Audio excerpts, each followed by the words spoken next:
বাংলাদেশের যে ঘটনাগুলি ঘটছে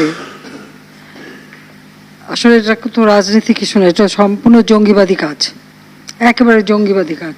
এটা হলো দুর্ভাগ্যের বিষয় যে আজকে আমরা দেশ স্বাধীন করেছি, আজকে বাংলাদেশ উন্নয়ন হয়েছে, উন্নয়নের ফলে বাংলাদেশ আজকে বিশ্বব্যাপী একটা মর্যাদার আসন পেয়ে গেছে।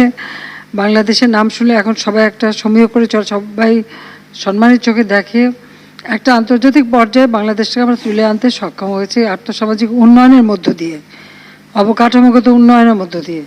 এদের উদ্দেশ্যটা তো এখন বোঝা যাচ্ছে যে এটা কোটা কোনো ইস্যু না।